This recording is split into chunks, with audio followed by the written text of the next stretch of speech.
அறம் தலை நிற்றல் என்பதை முதலாக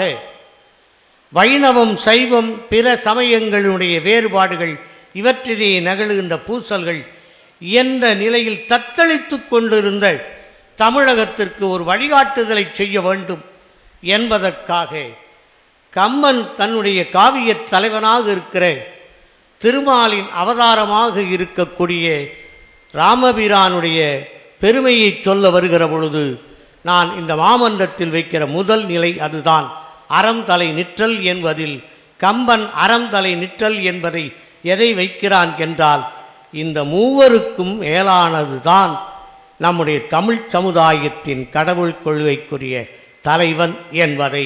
கம்பநாட்டாழ்வார்தான் அறம் தலை நிற்றல் என்ற நிலையில் 3 கடவுளருக்கு மேலாக ஒரு ஆற்றல் உண்டு, அதுதான் முதலாக இருக்கக்கூடிய தெய்வம் என்று தனிப்பட்ட நிலையில் ஒவ்வொரு தெய்வத்தை வைத்துக்கொண்டு நீங்கள் பூசலிடுதல் கூடாது. அவற்றுக்கெல்லாம் மேலாக தமிழன் எண்ணி பார்க்கக்கூடிய ஒரு ஆன்மீக உணர்ச்சி என்பது ஓர் உருவம் ஒரு நாமம் இல்லாத, நம்மால் அறிந்து கொள்ள முடியாத பெரும் பேராற்றல் உடையதாக விளங்குகிற ஒரு முழுமுதல் கடவுள் உண்டு என்ற அறத்தை தான் அவதாரமாக எடுத்துக்கொண்டிருக்கின்ற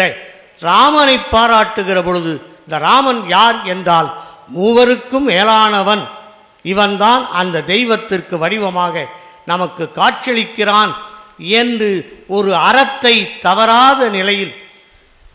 எந்த பூசலுக்கும் இடம் கொடுக்க வேண்டாம்,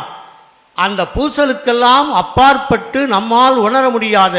ஒரு முழுமுதல் தெய்வம் உண்டு என்று பெயர் கூறப்படாத அந்த தெய்வத்தை வலியுறுத்தி சொன்னவன் கம்பநாட்டாழ்வான்.